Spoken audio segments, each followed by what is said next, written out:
Je suis François Salin. Un certain nombre de ceux qui ont des cheveux gris me connaissent là dans la salle. Donc, voilà, ceux qui n'ont plus de cheveux aussi, oui.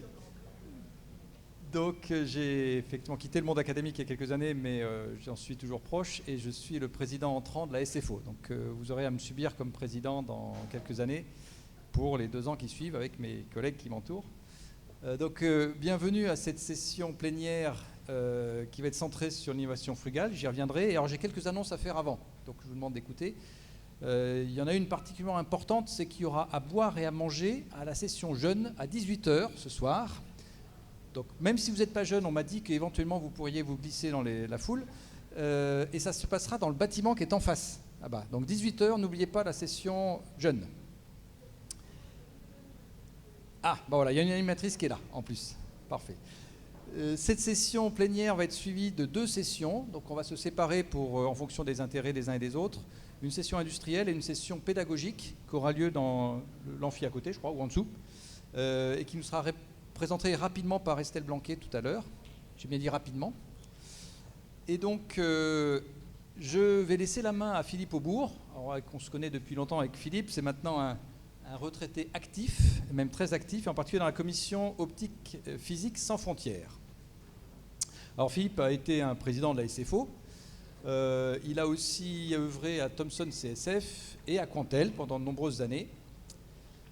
Et écoutez, ça me fait très plaisir qu'il parle d'innovation frugale, puisque c'est plus qu'un concept. Je pense que c'est une philosophie qui vaut vraiment le coup qu'on s'y penche, d'autant plus que j'ai créé mon entreprise sur ce concept-là. Donc, je laisse la main maintenant à Philippe pour nous présenter cette chose. C'est le seul qui marche ou c'est celui? Non, je prends celui-là. Allez. Voilà, bonjour. Merci beaucoup de m'accueillir à Nice. Ariel m'a invité, donc je le remercie beaucoup de me permettre de parler de mon nouveau hobby. Je voudrais aussi remercier Jean Jouzel, donc, qui est paléoclimatologue, et puis Alain Aspect, que tout le monde connaît dans notre communauté, pour être nos parrains amicaux de cette commission commune entre la SFO et la SFP qui s'appelle Optique et Physique sans frontières, dont le but est d'être facilitateur pour le développement des sciences expérimentales dans les pays à faible revenu. Donc c'est dans ce cadre-là que je vais vous parler de l'innovation frugale et de vous donner quelques exemples sur le terrain. Donc pour moi, c'est une longue histoire. Alors ceux qui m'ont connu très jeune peuvent me reconnaître dans la photo noir et blanc. C'est quand je faisais des piges pour France Culture en Amazonie. Et Ernesto, qui est un musicien à Chaninka, le soir allait cueillir une feuille et 2 herbes et faisait un instrument de musique avec. Donc c'était pour moi et c'est toujours pour moi un des exemples de l'innovation frugale. Quelque chose de très simple, de recyclable, avec les ressources locales. Et c'est pas très polluant, ni à transporter, ni à utiliser. Donc l'innovation frugale, ça part d'un constat que tout le monde fait de plus en plus en ce moment, qui était un peu provocateur il y a 15 ans, 20 ans. C'est que la Terre a une dimension finie. On a donc un vaisseau qu'on ne sait pas augmenter en volume. Donc nos ressources sont obligatoirement finies. Il n'y a pas de doute là-dessus. On a une population qui augmente de plus en plus et qui est, de savants statisticiens disent qu'on va arriver à 11 ou 12 milliards d'habitants d'ici 2100. Donc plus d'êtres humains, plus des ressources disponibles constantes qu'on ne sait pas augmenter, une croissance industrielle limitée, si on regarde sur 100 ans, c'est à peu près 1% par an. Alors il y a des accélérations, des décélérations en fonction de la sagesse globale du monde. Et on a aussi la nécessité et l'envie pour tout le monde d'avoir accès aux biens essentiels. Et quand je dis tout le monde, c'est 7 milliards et quelques habitants actuels. Donc tout ça, ça fait un gros point d'interrogation. Oui, ça fait un gros point d'interrogation. Hop là, excusez-moi, il y a des pièges sur le... Un point d'interrogation, et ce point d'interrogation, c'est un peu le démarrage d'une réflexion. Donc ça part d'abord, alors vous pouvez voir qu'il y avait des gens il y a très longtemps qui avaient pensé, qui disaient vivre simplement pour que les autres puissent simplement vivre. Donc c'est Gandhi, c'est les années 30, 40. Et à travers des rencontres, des expérimentations communes, des échanges, des discussions. Donc là, je vous montre, il y a un microscope, il y a un spectromètre, il y a des bouquins de base, que d'ailleurs j'ai retrouvé dans la bibliothèque où il y a une exposition industrielle. Une expérimentation 3D en Afrique, un système d'imagerie, et puis un système médical. Et on peut se demander dans tout ça, qu'est-ce qui est commun ? Et qu'est-ce qui est commun avec l'arc musical d'Ernesto ? C'est simplement qu'on part de l'usage et du besoin de façon très simple, sans aucune option, vraiment focalisée sur l'usage. On part de ressources financières limitées, et ce qui est important aussi, c'est qu'on part de ressources matérielles locales. Et forcément un peu d'ingéniosité, mais vous êtes là pour l'amener, cette ingéniosité. Et donc avec ça, c'est la base de l'innovation frugale. Alors, cette innovation frugale, elle a été mise en exergue par Ravi Najdu, qui est un franco-indien qui a vécu en Californie et qui est revenu en France il n'y a pas très longtemps. Il a écrit plusieurs bouquins là-dessus, et sa phrase, c'est vraiment « faire plus avec moins ». Donc c'est une nouvelle astuce pour faire plus de créativité en utilisant des concepts, et on peut citer le design thinking, l'utilisation des MOOC, l'économie circulaire, l'open source, l'économie collaborative, et puis la diffusion des savoirs techniques et scientifiques. Donc tout ça, c'est un peu la base qui permet d'avancer. Et puis on a maintenant des outils, des techniques ou des savoir-faire qui sont des détournements de technologie. J'ai mis fond de poubelle parce que c'est quand même la base de notre commission, d'utiliser des morceaux de n'importe quoi qu'on trouve dans les poubelles et dans les arrière-boutiques de laboratoire. L'impression 3D, le Raspberry, le Lego, l'Arduino et la smartphonique, par exemple. Donc ça, c'est des outils maintenant qui sont à notre disposition pour progresser. Et donc, l'idée, c'est de créer de la valeur et de donner l'accès aux biens essentiels à tout le monde. Hop. Donc là, je vous présente un premier instrument abordable. C'était une réunion dans le cadre de l'année internationale de la physique en 2005 au Pérou, où on avait organisé une école de spectroscopie, une école andine de spectroscopie pour les étudiants de toute l'Amérique latine, où beaucoup de scientifiques et de technologues européens et américains avaient créé des travaux pratiques pour les étudiants sud-américains. Et un des scientifiques locaux, Eduardo Montoya, qui travaillait à l'équivalent du CEA péruvien, avait développé un spectro avec comme réseau de diffraction un morceau de CD et un appareil photo du commerce comme caméra. Donc il arrivait à un système qui était à peu près 40 fois moins cher que les systèmes commerciaux, qui n'avaient pas obligatoirement les bonnes performances sur le catalogue, mais qui suffisait déjà à donner l'envie de mesurer, l'envie de comprendre aux étudiants. Et ce qui était important dans cette démarche, c'est que c'était de permettre à des étudiants qui n'avaient pas la chance d'avoir des bourses d'études à l'étranger de se sentir valorisés et de pouvoir travailler sur place et de pouvoir développer leur propre recherche sur place.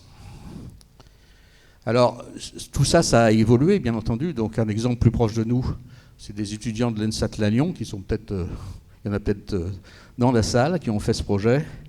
Donc, c'est le même principe, mais maintenant, ils ont l'impression 3D, ils ont les smartphones, et ils ont d'autres composants plus simples ou moins coûteux.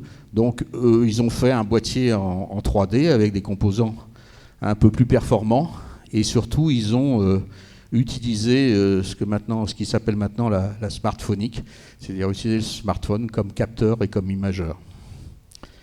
Donc ça, c'est un projet qui est en cours à l'heure actuelle. L'idée étant d'appliquer ce genre de spectro à l'observation des océans, et notamment, je crois, c'est sur les algues. Une autre instrumentation abordable qui n'a rien à voir avec l'optique, c'est un conductimètre donc développé par Emmanuel Maison-Haute de Sorbonne Université dans un projet qui s'appelle Elabore.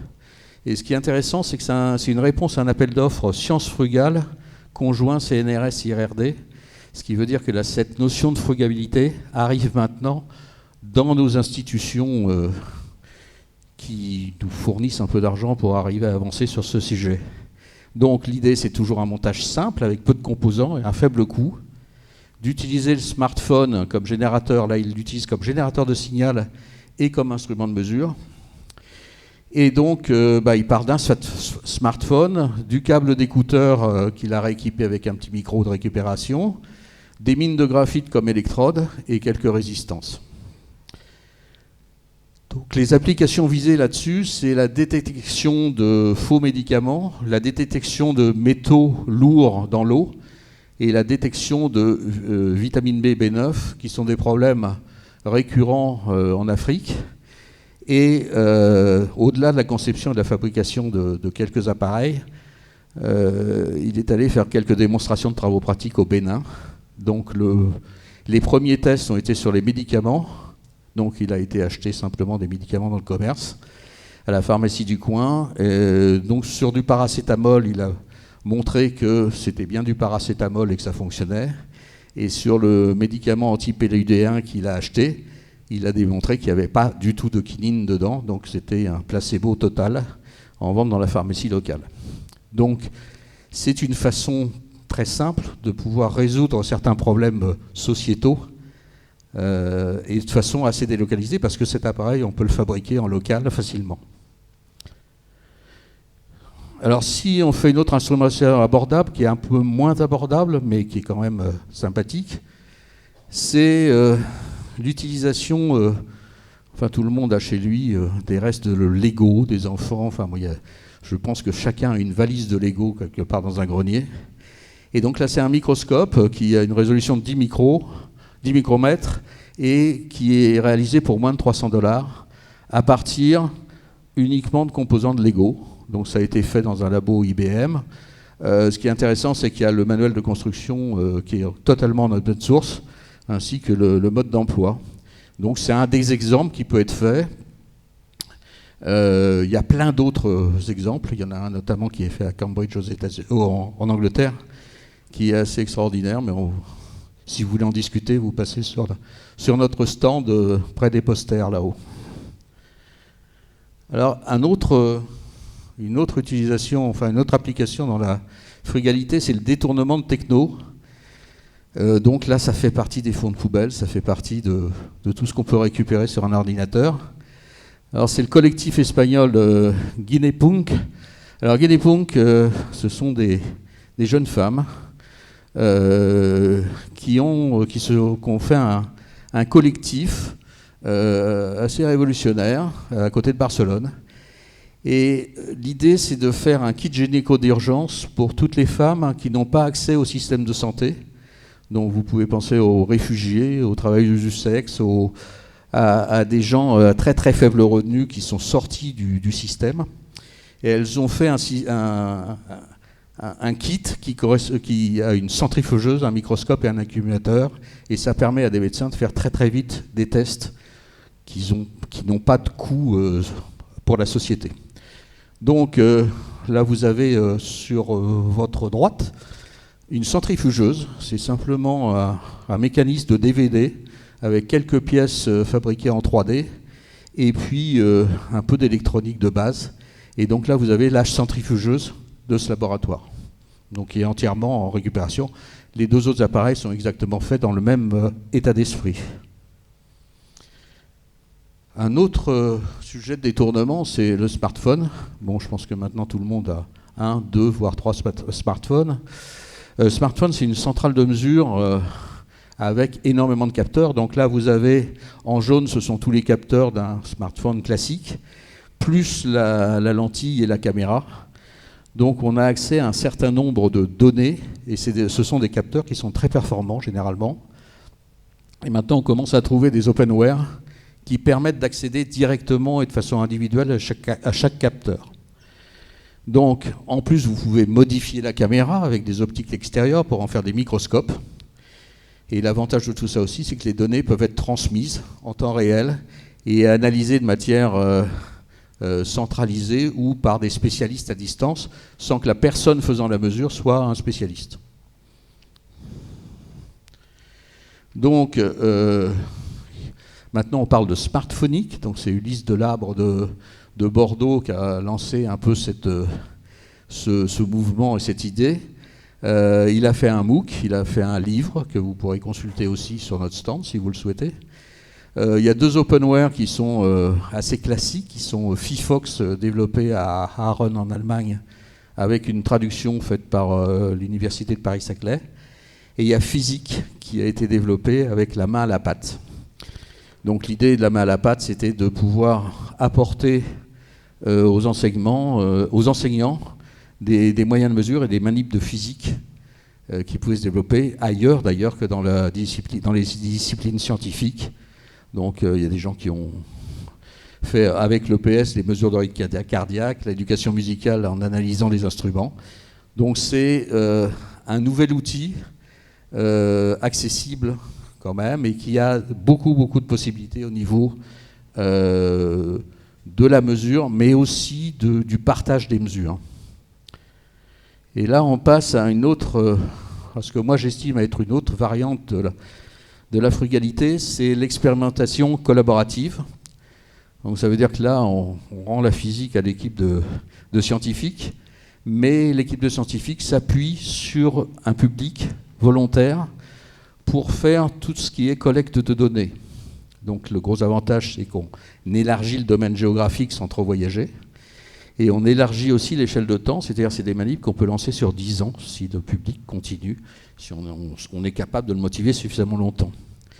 Et là, l'augmentation du volume des données collectées est assez impressionnante quand on regarde les premières expériences. Et l'avantage aussi, c'est que l'équipe scientifique se concentre sur le traitement et sur l'interprétation des données et non plus sur des longs déplacements qui sont souvent problématiques pour les budgets et pour le temps de chacun. Donc, il faut faire ou imaginer un appareil de mesure faible coût. L'idéal, c'est qu'il soit fabricable sur place par des makers locaux, des Fab Labs existants. Et puis, l'utilisation de la smartphonique permet des mises en forme assez basiques et de la transmission des données en temps réel vers la centrale d'analyse. Donc un exemple, c'est à Haïti, après le séisme de 2010, tout ce qui était mesure classique de surveillance des séismes a été détruit. Et pour des questions de sécurité de la population et de compréhension aussi des séismes, il fallait continuer à analyser tout le système de réplique. Et donc il a été mis en place un réseau de sismomètres citoyens à faible coût, basé à partir d'un Raspberry. Et l'analyse des données a permis de continuer à regarder les explications et les compréhensions des phénomènes des répliques. Alors vous avez sur la carte là, les points rouges sont les endroits où ces petits séismomètres basés sur un Raspberry ont été installés par rapport aux anciens systèmes plus volumineux, plus chers, qui ont été détruits. Alors il y a plein d'autres exemples, j'ai pris celui-là, mais il y a une manip à Vannes sur l'Université de Sud-Bretagne qui regarde le retrait du trait de côte. Donc sur la promenade des douaniers, vous avez des emplacements où vous mettez votre smartphone, vous prenez la photo, vous l'envoyez, et ils ont après tout un traitement de photo pour moi, mesurer le retrait de trait de côte sur plusieurs années et en plusieurs endroits. Et après, bien, il y a la transmission du savoir. Parce que c'est vrai qu'on ne pourra pas développer la physique et la physique expérimentale dans les pays à faible revenu sans former les gens. Donc ça, c'est un des exemples de la commission optique et physique sans frontières. Si on fait des ateliers de formation au photovoltaïque sur place avec des relais locaux. Donc l'idée, c'est de réaliser et de caractériser des panneaux solaires. Éviter que les gens achètent des panneaux solaires qui sont en fait que des impressions laser de papier glacé quand ils les reçoivent, hein, ce qui arrive souvent. Donc qu'ils sachent mesurer, comprendre. Former des formateurs, c'est-à-dire que c'est bien d'avoir des cellules, il faut en faire des panneaux solaires, il faut mettre de l'électronique qui permette de charger des smartphones, de charger des lampes, des appareils électriques. Et il faut aussi que les gens deviennent curieux de ça et commencent à faire des travaux pratiques autour de ça. Et on les suit et on donne des cours en distanciel. Donc le gros problème de tout ça, c'est de pouvoir envoyer des gens sur place. Donc pour l'instant, on l'a fait au Burkina Faso et à Madagascar. Et on est relayé par généralement des physiciens, des chercheurs d'origine de ces pays qui travaillent en France et qui retournent chez eux pour nous aider. Parce que les conditions politiques actuelles font que nous avons du mal à nous déplacer en Afrique. Donc ça, c'est des choses qui marchent très bien, qui ont beaucoup de succès.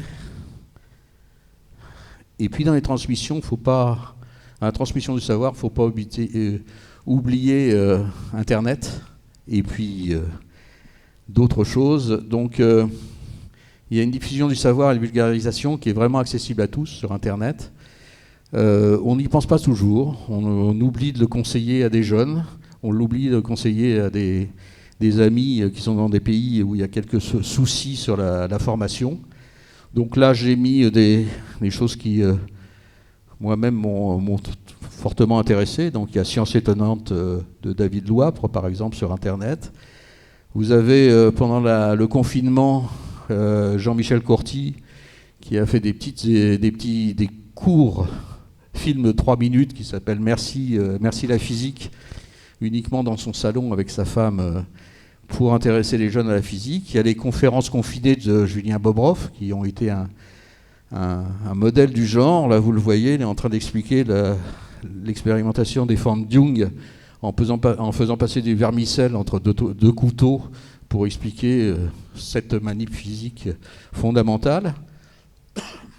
Vous avez Emmanuel Maisonhaut, dont on a déjà parlé pour l'électrochimie, qui a fait une chaîne qui s'appelle Le Cours en Passe. Et si vous regardez sur geekjunior.fr, qui n'est pas un site que nous, avec nos cheveux blancs, on va se voir souvent, ce site a référencé 19 chaînes scientifiques d'intérêt sur YouTube, ce qui est quand même assez impressionnant et qui peut donner quand même l'envie d'aller faire de la physique. Après, vous avez tout ce qui est open source, donc là, j'en ai mis qu'un seul, parce que je manquais de place sur le transparent. Donc il y a Instructable, mais il y a Acadé, il y a plein de sites où vous trouvez des plans, des idées et même des codages en open source. Et puis vous avez d'autres éléments plus pratiques. Donc il y a Atout Science de Christophe Dossi, je ne sais pas s'il est parmi nous là, il est là. Donc vous avez des kits là qui sont des kits pour donner l'envie de faire des travaux pratiques autour de l'optique. Donc vous avez une petite boîte en carton, quand vous l'ouvrez, vous pouvez faire 10-15 manips différentes.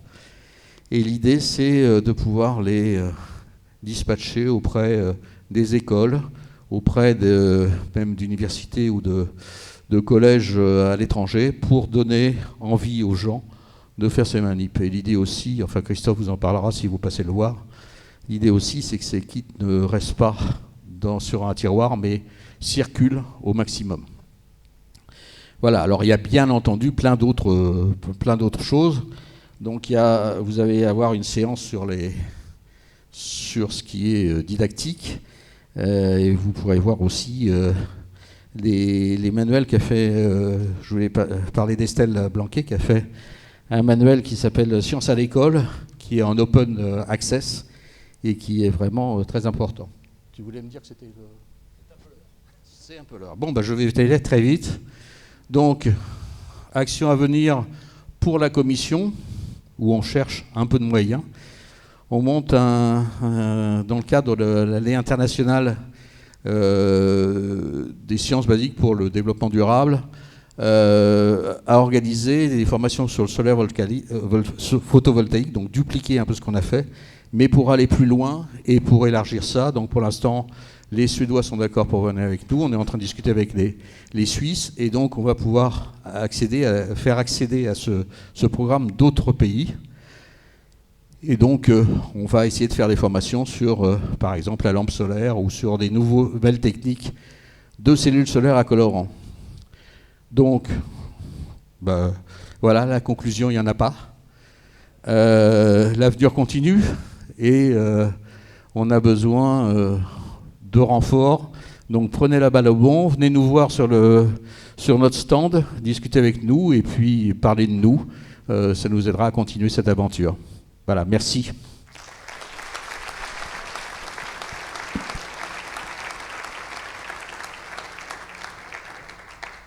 Merci beaucoup Philippe. On n'a pas beaucoup de temps pour les questions, mais je vous engage vraiment à passer sur le stand. Vous verrez qu'il faut beaucoup plus d'intelligence pour faire plus avec moins que simplement rajouter des trucs dans vos manips. Donc ça vaut vraiment le coup d'aller discuter avec les gens qui l'ont expérimenté. Donc les questions autour de la table de manip là-haut. Voilà, absolument.